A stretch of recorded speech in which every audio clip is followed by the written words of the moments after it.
Hi everyone, आज की इस वीडियो में हम पढ़ने वाले हैं सेट थ्योरी एंड अलजेब्रा के बारे में। सबसे पहले जानते हैं सेट क्या होता है। Unordered collection of distinct elements को हम कहते हैं set.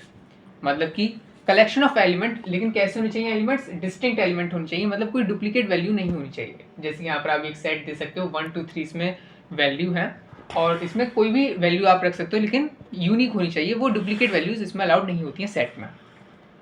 Cardinality of a set की अगर हम बात करें, कार्डिनलिटी कैसे फाइंड करते हैं किसी भी सेट की? क्या लिखा है? Number of elements in a set A denoted by this. मतलब कार्डिनलिटी होती है नंबर ऑफ एलिमेंट, कितने नंबर ऑफ एलिमेंट हैं उस सेट में, वो उसकी कार्डिनलिटी हो जाती है। इसको हम साइज ऑफ सेट भी कहते हैं। एग्जाम्पल के तौर पे अगर हम देखें, जैसे कि हमारे पास एक सेट है ए 1 2 3, ये हमें दे रखा है। अगर हम बोलो उसकी कार्डिनलिटी क्या है, तो इस सेट के अंदर कितने एलिमेंट्स हैं? 3 एलिमेंट्स हैं, 1 2 और 3। तो हम इसकी कार्डिनलिटी लिखेंगे इस सेट ए की 3। इसको डिनोट करा जाता है हमारा इस सिंबल के द्वारा। जैसे कि ए अगर सेट है तो इस सिंबल के द्वारा हम इसको बार लगा के इसको हम डिनोट करते हैं। अब बढ़ते हैं हम टाइप्स ऑफ सेट्स के बारे में। कितने टाइप्स के सेट्स पढ़ेंगे हम? 11 टाइप्स के सेट्स पढ़ने वाले हैं। पहला टाइप है हमारा एम्प्टी सेट। एम्प्टी सेट का जैसे नाम ही बता रहा है, खाली सेट।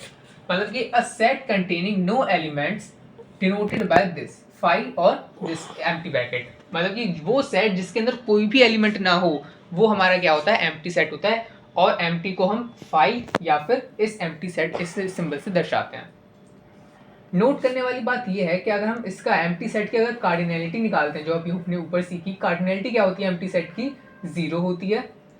बट लेकिन अगर मान लो ऐसे सेट दे रखे हैं, मतलब सेट के अंदर एम्प्टी सेट है, तो मतलब इसके अंदर एक एलिमेंट हम बोल सकते हैं, क्योंकि सेट के अंदर एक सेट है, मतलब एक सेट का अंदर एक सेट है, तो इसलिए इसकी कार्डिनलिटी क्या होगी? 1 होगी। ठीक है, एम्प्टी सेट की कार्डिनलिटी 0 होती है, लेकिन अ set containing a empty set, तो उसकी कार्डिनलिटी हो जाएगी 1। सेकंड आता है हमारा सिंगलटन सेट। सिंगलटन सेट मतलब सिंगल है, यानी कि वन एक ही एलिमेंट होना चाहिए। जैसे अ सेट कंटेनिंग एग्जैक्टली 1 एलिमेंट, उसको हम कहेंगे सिंगलटन सेट। जैसे कि मान लो एक सेट है जिसके अंदर सिर्फ एक एलिमेंट है, 1 मान लो, या फिर एक सेट के अंदर जनवरी लिखा है, बस एक ही एलिमेंट है, तो वो सिंगलटन सेट। फाइनाइट सेट क्या होता है? फाइनाइट का मतलब होता है कि फाइनाइट नंबर ऑफ एलिमेंट होने चाहिए, मतलब जिनको हम गिन सकें उतने नंबर ऑफ एलिमेंट्स होने चाहिए। यानी कि a set containing finite number of elements, उसको हम कहते हैं फाइनाइट सेट। एम्प्टी सेट भी नोट करने वाली बात यह है कि एम्प्टी सेट भी एक तरीके का फाइनाइट सेट होता है, जिसमें कोई भी एलिमेंट नहीं है। इनफाइनाइट सेट क्या होते हैं? इनफाइनाइट सेट जैसे कि जिसमें इनफाइनाइट नंबर है जिनको हम नहीं गिन सकते, जैसे कि सेट ऑफ नेचुरल नंबर्स, आप उनको नहीं गिन सकते, 1 से स्टार्ट होंगे और इनफाइनाइट तक जाएंगे, तो वो आएंगे इस वाले में। अ set containing infinite number of elements. Equal sets क्या होते हैं? अब देखो, कोई दो सेट ले लो ए और बी, उसको हम इक्वल सेट तभी कहेंगे जब ए के अंदर जो भी एलिमेंट्स हैं वो बी के अंदर भी हों, और बी के अंदर जो भी एलिमेंट्स हैं वो ए के अंदर भी हों। जैसे कि यहाँ पर आप एक सेट दे सकते हो ए 1 2 ए बी, यहाँ पर दे रखा है, इसमें हाँ डिफरेंट डिफरेंट टाइप्स के एलिमेंट्स हो सकते हैं। और बी में दे रखा है 2a 1b। ओके, तो इसमें जैसे कि डिफाइन भी था, unordered collection of distinct element था। अनऑर्डर्ड है, मतलब ऑर्डर से कोई फर्क नहीं पड़ेगा। अगर मैं एक सेट लिखूं 1 2 3 और दूसरा सेट में बनाऊं 3 2 1, तो उसमें दोनों सेट क्या होंगे? इक्वल होंगे।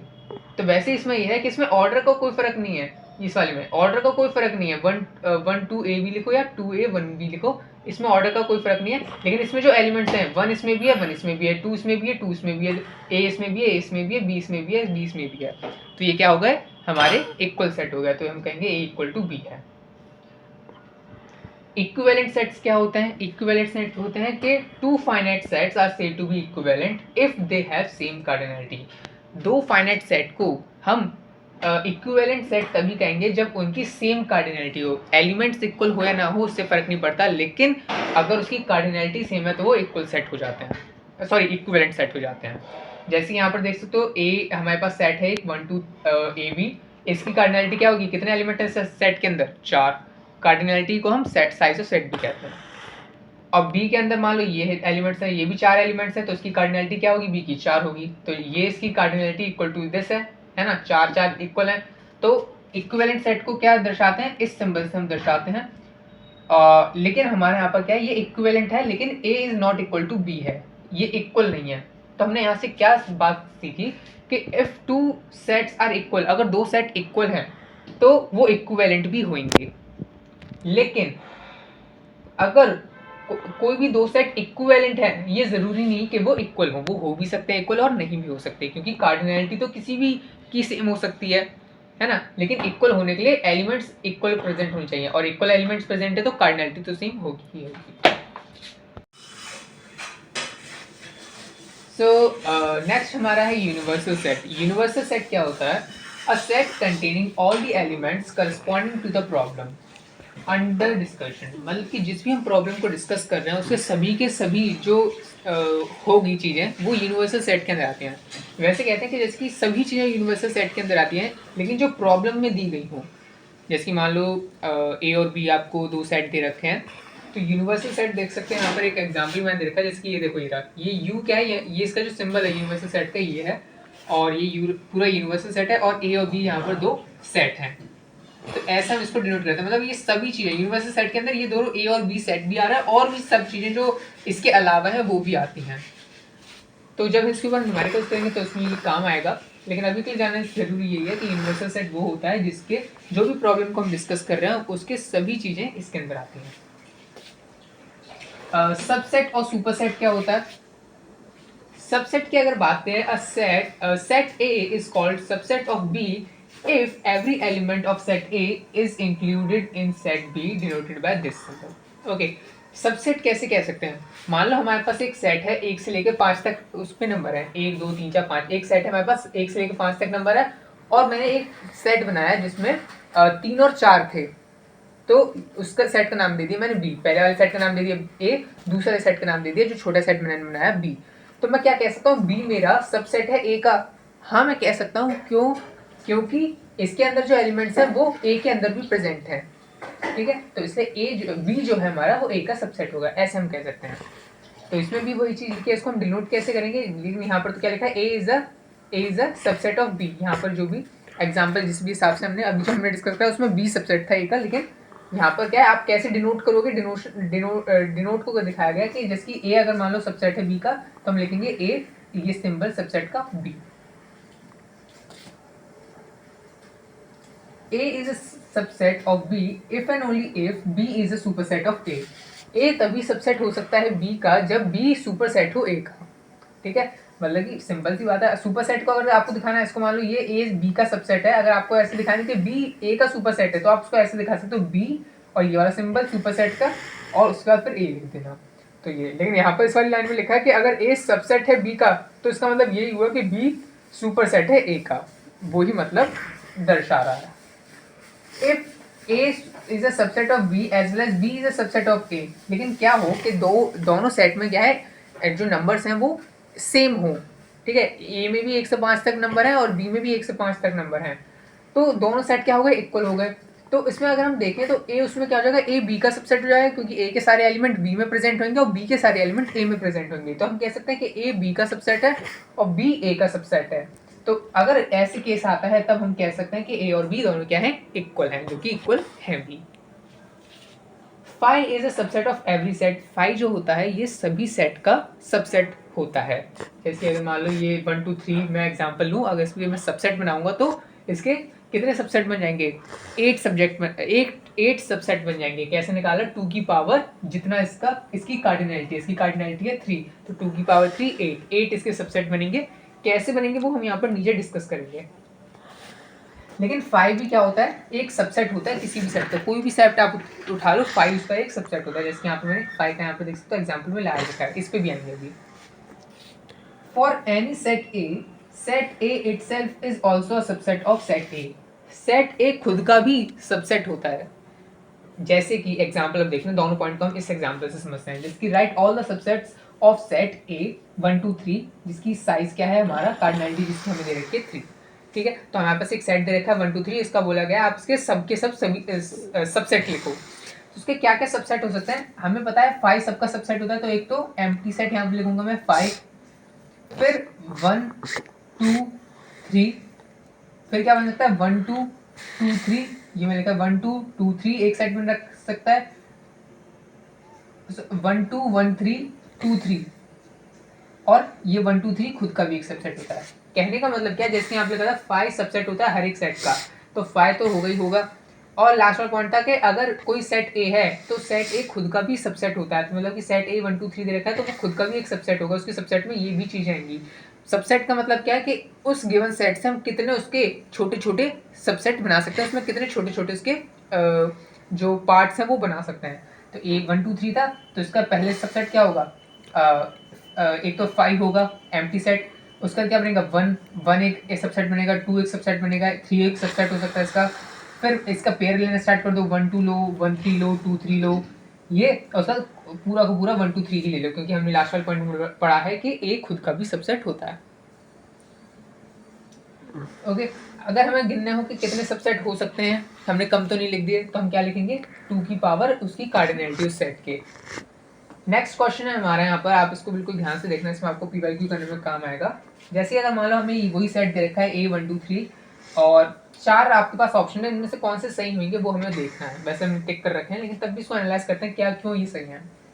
1 ये बिलोंग्स टू का साइन है, 1 belongs to A, 1 belongs to का A का मतलब क्या है, क्या 1 क्या A सेट में 1 है, तो आपको 1 देखना क्या है, हाँ देख सकते हो 1 है यहाँ पर, तो इसमें टिक कर दिया। सेकंड पार्ट हमें दे रखा है कि ये सेट के अंदर 1 बिलोंग करता है ए को, क्या सेट के अंदर 1 बिलोंग करता है ए को, नहीं करता, ठीक है, तो ये कट्टस होगा। क्यों होगा कट्टस, क्योंकि यहाँ पर 1 तो बिलोंग कर रहा है ए को, लेकिन सेट 1 बिलोंग नहीं करता है ए को।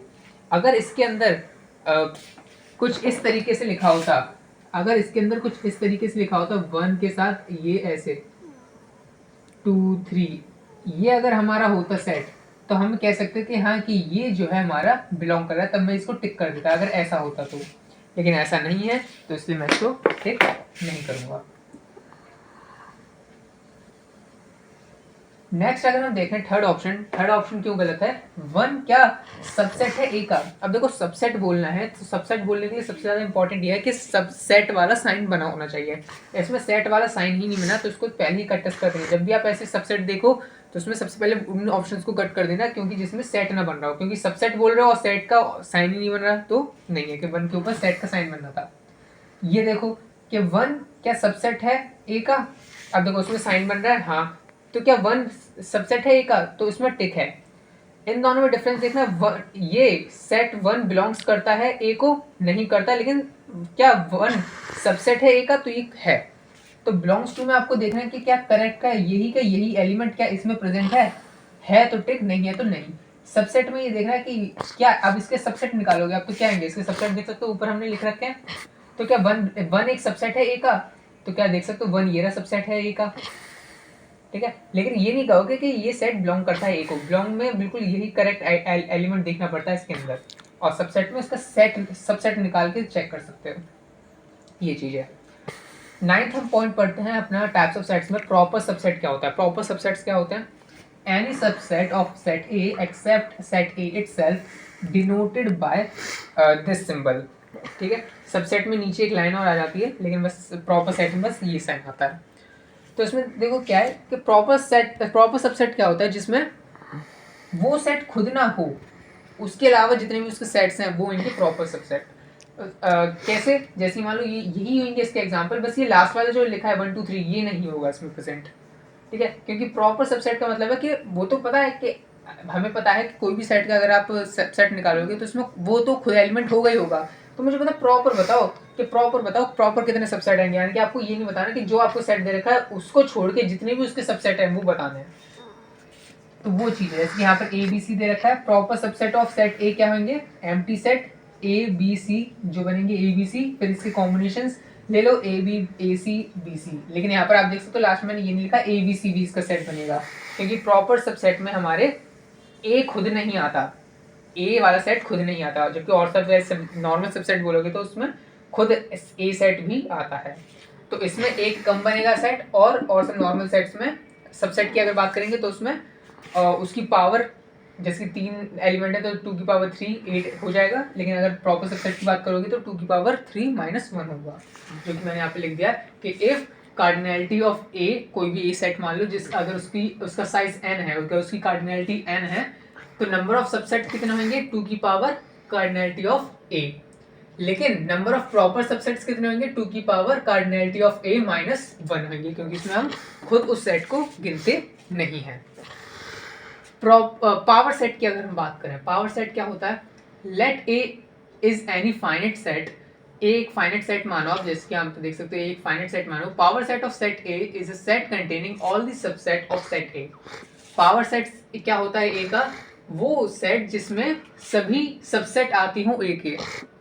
देखो ये भी बिल्कुल सिंपल सा है, इसमें भी कुछ नहीं करना, आपको सबसेट निकालने आते हैं, आते हैं, तो देखो सबसेट ये सब लिखे हैं यहाँ पर, इसके बाहर भी एक और बस सेट बना देते हैं, मतलब कि जो हमें सेट दे रखा है उसके सबसेट निकालो और बाहर से उनको एक सेट में बंद कर दो, बाहर से बस एक सेट और लगा दो, तो ये बन गया आपका पावर सेट, और कुछ नहीं करना होता इसमें। पावर सेट को डिनोट करते हैं p ब्रैकेट में a या फिर 2 की पावर a से, इस चीज का इसको इससे हम डिनोट करते हैं। इससे एक एग्जांपल पे आए हैं, तो ये हमें ए सेट दे रखा है, हमें यहाँ पर एक कार्डिनैलिटी इसकी कितनी है, 1 2 और ये 3 एलिमेंट है, ये सेट के अंदर एक सेट है, तो एक ही सेट है ये, है ना, तो इसके एक इस सेट के अंदर 2 एलिमेंट है, लेकिन इसको हम गिनेंगे तो 1 2 3 इसमें क्या है, एलिमेंट है। इस तरीके से मान सकते हैं एक बैग है, उसमें 3 बैग हैं और एक बैग के अंदर 2 और बैग हैं, तो इसको लेकिन हम बाहर से देखेंगे तो उसमें 3 ही बैग होंगे, तो उसमें इसका 3 होगा। इसके अगर हम सबसेट निकालें तो कितने सबसेट निकलेंगे इसके, 2 की पावर 3, 8 सबसेट निकलेंगे, 8 के 8 सबसेट हमने यहाँ पे लिख दिए। पावर सेट निकालना था हमने, तो p ब्रैकेट में a, या फिर मैं इस साइन से डिनोट कर सकता हूँ, बस मैंने एक सेट और बाहर लगा दिया और कुछ नहीं, तो ये अब हमारा नाम क्या पड़ गया, पावर सेट बन गया इसका नाम। For any finite set a, phi belongs to pa and phi is a subset of pa। ये इंपॉर्टेंट सबसे पॉइंट है, अगर क्वेश्चन अगर पावर सेट से आएगा तो यही आता है ज़्यादातर कि फाई हमेशा बिलोंग करेगा पी ए को, मतलब पावर सेट ऑफ ए को, और फाई हमेशा सबसेट होगा पावर सेट ऑफ ए का, यही हमेशा क्वेश्चन आता है। क्योंकि अगर आप यहाँ पर अगर आपको इस फॉर्मेट में दे देगा कि फिर बोलेगा क्या फाई सबसेट है ए का, तो आप इसमें देखोगे कि है कि नहीं, तो आप बोलोगे बिलोंग्स तो करता नहीं, तो आप कोई इसमें कट कर देता है, इसमें टिक कर देता है, लेकिन दोनों ही सही है, ये आपको याद करना पड़ेगा कि फाइनाइट सेट में किसी में फाई जो है पावर सेट को बिलोंग भी करता है और उसका सबसेट भी होता है। ओके, सो 11 हमारा है डिसजॉइंट सेट क्या होता है, अभी हम इन सब पे भी आएंगे, लेकिन 10 के बाद फिर ये एक पॉइंट रह गया था, तो 11 वाला डिसजॉइंट सेट क्या होता है, टाइप ऑफ सेट में two sets A and B are said to be disjoint set only if A intersection B is equal to 5। मतलब कि इसका डायग्राम भी मैंने बना रखा है, मतलब कि डिसजॉइंट सेट वो सेट होता है जिसमें 2 सेट होते हैं जिनमें कुछ भी चीज कॉमन नहीं होती है, उनमें कॉमन सिर्फ और सिर्फ क्या चीज होती है, 5, यानी कि एम्प्टी सेट सिर्फ और सिर्फ कॉमन होता है, और हमें पता है एम्प्टी सेट सभी सेट का सबसेट होता है, इसलिए इनका इंटरसेक्शन करने पे सिर्फ और सिर्फ एम्प्टी सेट आया। ये इसका डायग्राम बना दिया, इसकी ए और बी दोनों क्या इंडिपेंडेंट है, दोनों एक दूसरे पे कुछ भी कॉमन चीजें नहीं आ रही है। अब हम बढ़ते हैं सेट ऑपरेशंस की तरफ। सेट ऑपरेशंस क्या होते हैं, 5 तरीके के सेट ऑपरेशंस हम पढ़ने वाले हैं। Complement of a set, union of 2 sets, intersection of 2 sets, set difference और सिमेट्रिक डिफरेंस ऑफ 2 सेट्स। फिर हम बढ़ेंगे principle of inclusion and exclusion पर।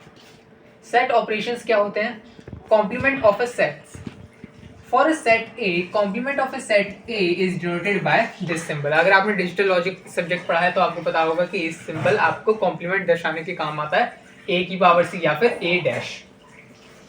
तो कॉम्प्लीमेंट हम कहते क्या है, किस चीज को कहते हैं कॉम्प्लीमेंट, कॉम्प्लीमेंट ऑफ A, अगर मैं A कोई सेट है अगर उसका कॉम्प्लीमेंट कर दूं, कॉम्प्लीमेंट का मतलब क्या है कि X, अगर आपको इसको पढ़ना चाहिए कि X such that X does not belong to A and X belongs to universal set.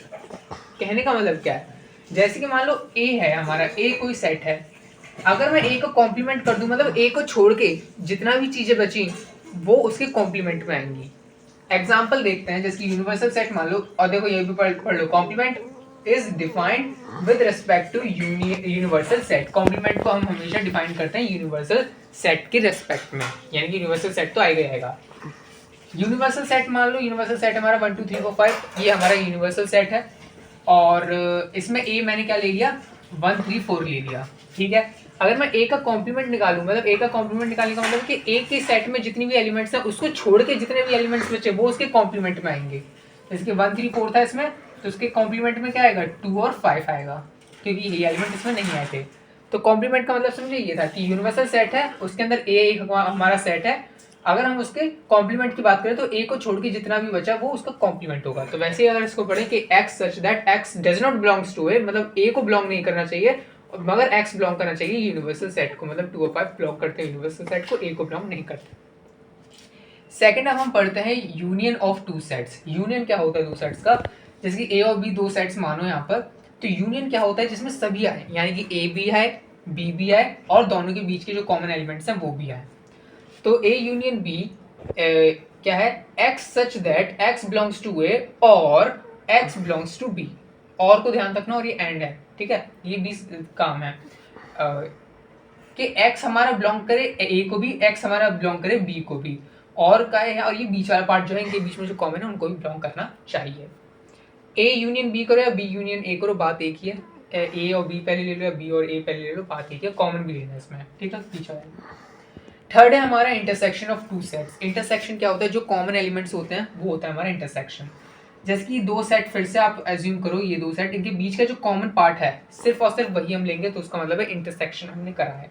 Intersection कैसे डिफाइन करते हैं, ए इंटरसेक्शन बी होता है एक्स सच दैट, ये जो डंडा है इसका मतलब है such that X such that x belongs to A and X belongs to B, मतलब एक्स दोनों को बिलोंग करना चाहिए, एंड लगा है कि दोनों कंडीशन ट्रू होनी चाहिए। एंड का मतलब ये होता है ना, दोनों कंडीशन ट्रू होनी चाहिए, और का मतलब है कोई सी एक कंडीशन ट्रू होनी चाहिए कि एक्स ए को भी बिलोंग करे और एक्स बी को भी बिलोंग करे, यानी कि कॉमन वाले एलिमेंट इसमें आएंगे। A union A intersection B करो या बी इंटरसेक्शन ए करो, बात एक ही है। चौथा हम बढ़ते हैं सेट डिफरेंस की तरफ। सेट डिफरेंस का मतलब क्या होता है, दो सेट को दोबारा एज्यूम करिए, अगर मुझे यहाँ पर डिफरेंस निकालना है ए माइनस बी निकालना है, यानी कि ए हमारा सेट है और उसमें से जो बी वाला पार्ट है वो निकालना है, यानी कि बी का पार्ट क्या है, जो ए और बी में जो कॉमन है वो वाला पार्ट। तो ए माइनस बी अगर मुझे निकालना है, सेट डिफरेंस की बात कर रहे हैं, ए माइनस बी अगर मुझे निकालना है तो मैं कैसे निकाल सकता हूँ, ए वाला सेट लूँ मैं और माइनस कर दूँ ए इंटरसेक्शन बी को, यानी कि जो कॉमन वाला पार्ट है वो माइनस कर दूँ, तो मेरे पास सिर्फ और सिर्फ ए आ जाएगा। ओके, अगर इसको मैं ऐसे तरीके से भी कर सकता हूँ, दूसरा तरीका क्या है कि ए इंटरसेक्शन बी का कॉम्प्लीमेंट, बी का कॉम्प्लीमेंट मतलब बी को छोड़ के जितने भी एलिमेंट्स हैं वो, यानी कि ए और बी का कॉम्प्लीमेंट मतलब बी को छोड़ के, यानी कि ये बी को छोड़ के जितने भी एलिमेंट्स बचे, यानी कि बीच वाला बचा, तो वो ए में आ जाएगा, ठीक है। तो मतलब ये ए बचेगा हमारे पास, ए माइनस बी से फिर ये ए ही आएगा, ए इंटरसेक्शन बी कॉम्प्लीमेंट मतलब बी हट जाएगा और ए ही ए बचेगा, कोई ये चीज़ है। ये लिखा है a minus B X such that x belongs to a and x does not belong to b, के a को बिलोंग करना चाहिए b को बिलोंग करना नहीं चाहिए। जनरल वे में हम क्या कहते हैं कि a minus B is not equal to b minus A, मतलब जनरली होता है कि a माइनस बी करोगे और b माइनस ए करोगे तो फर्क पड़ जाएगा, ये दोनों इक्वल नहीं है। क्यों नहीं है, क्योंकि अगर आप b माइनस ए कर दोगे तो b वाले के सभी एलिमेंट्स आएंगे और a वाले जो इंटरसेक्शन वाला पार्ट है ये हट जाएगा, यानी कि अब जो शेडेड पार्ट आएगा वो b पे आएगा अगर आप b माइनस ए करते हो तो ये चीज़ ध्यान देने वाली है। लेकिन ये जनरली हम करते हैं, लेकिन हम ऐसे भी कर सकते हैं कि a माइनस बी और b माइनस ए इक्वल भी हो सकते हैं। कब इक्वल हो सकते हैं, if and only if a equal to b, अगर दोनों सेट में सेम नंबर ऑफ एलिमेंट्स हैं और सेम मतलब इक्वल सेट हैं तो उस केस में क्या होगा, a माइनस बी करो या b माइनस ए करो आपको सेम रिजल्ट मिलने वाला है जो कि है 5, ठीक है। मतलब सेम एलिमेंट है, इसमें भी एक और 3 है और इसमें भी एक और 3 है, तो माइनस करोगे तो 0 ही आएगा, तो ये 0 मतलब एम्प्टी सेट, ये चीज़ है। फिफ्थ है हमारा set difference of two set, symmetric difference of two sets. इसमें क्या है, जैसे कि आप दो सेट मानो, सिमेट्रिक डिफरेंस क्या होगा, ए वाला पार्ट और बी वाला पार्ट, इनके बीच का कॉमन वाला पार्ट नहीं होना चाहिए, ये होता है हमारा सिमेट्रिक डिफरेंस। इसको जो हम डिनोट करते हैं, इसको डिनोट करते हैं इस डेल्टा से, या फिर इस प्लस को सर्कल में बंद कर दिया तो इस वाले साइन से इसको हम डिनोट करते हैं। एक्स ट्राइंगल बी या फिर X delta B, X such that a delta b x such that x belongs to a or x belongs to b and x does not belong to a intersection b। क्या होना चाहिए, या तो x a को belong करे या तो x b को बिलोंग करे, लेकिन और क्या है, एंड दोनों में कॉमन वाले इंटरसेक्शन वाले पार्ट को x बिलोंग करना नहीं चाहिए, ये इसकी डिफाइन कहती है। अगर आप a डेल्टा b करो या b डेल्टा a करो, बात एक ही है। अगर हमें ये निकालना है ए डेल्टा बी निकालना है तो हम कैसे निकालेंगे, ए माइनस बी यूनियन कर दें अगर हम बी माइनस ए के साथ, तो हमारे पास ये शेडेड रीजन आ जाएगा, या फिर हम A union B minus A intersection B कर दें तो भी हमारे पास ये शेडेड रीजन आ जाएगा। थोड़ी देर आप इनको सोच के देखोगे, आपको समझ में आ जाएगा ये कैसे आ रहे हैं। लास्ट हमारा क्या पार्ट पड़ता है, principal of inclusion and exclusion. ये क्या है, इसमें दो चीज हम पढ़ेंगे principal of inclusion and exclusion में। जैसे मान लो ये हमारा यूनिवर्सल सेट है, इसके अंदर ए और बी दो सेट हैं, तो अगर आपको निकालना है ए यूनियन बी, तो फॉर्मूले हैं ए यूनियन बी निकालना है। अगर आपको ये इसके ऊपर न्यूमेरिकल्स आते हैं, ए यूनियन बी निकालना है तो कैसे करोगे, यानी कि ए यूनियन बी का मतलब है कि सभी के सभी यहाँ पर ऐसा शेडेड पार्ट, यानी कि ए के सभी एलिमेंट्स ले लिए, बी के सभी एलिमेंट ले लिए, माइनस कर दिया ए इंटरसेक्शन बी को।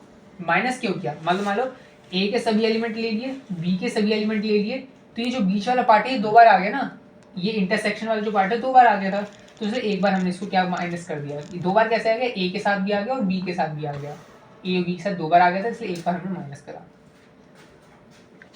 ये अब आप देख सकते हो इसको कैसे निकाला है, A complement intersection B complement equal to होता है universal set minus A union B.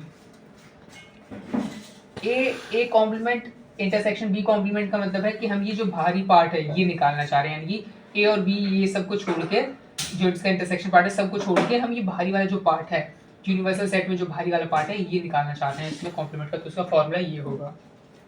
अगर हम बात करें ऐसे डायग्राम की, जैसे मान लो तीन तीन यहाँ पर सेट दे रखे हैं, उसमें अगर हमें निकालना हो A union B union C, तो A union B union C निकालना हो, यानी कि पूरा ये शेडेड पार्ट मान लो आप, ए बी सी का पूरा एक सर्कल सर्कल शेडेड पार्ट मान लो, अगर हमें ये निकालना हो तो हम क्या करेंगे, ए वाला पार्ट लेंगे, ए बी सी लेंगे, यानी कि ये सर्कल ये सर्कल ये सर्कल तीनों सर्कल लेंगे, लेकिन आप देखोगे इसके जो बीच वाले जो पार्ट हैं ये दो दो बार रिपीट हो जाएंगे। ए बी लोगे तो ये रिपीट हो जाएगा दो बार, ए के साथ भी और बी के साथ भी। ऐसी ए सी लोगे तो ये दो बार रिपीट हो जाएगा, और बी सी लोगे तो ये दो बार पार्ट रिपीट हो जाएगा। और ये जो बीच वाला पार्ट है ये तीन बार माइनस हो जाएगा हर एक के साथ, है ना। तो इसलिए जो रिपीट हो गया दो दो बार, तो उनको हम एक एक बार माइनस करेंगे। तो माइनस कर दिया ए इंटरसेक्शन बी, ये माइनस कर दिया, फिर ए इंटरसेक्शन सी माइनस कर दिया, और बी इंटरसेक्शन सी माइनस कर दिया।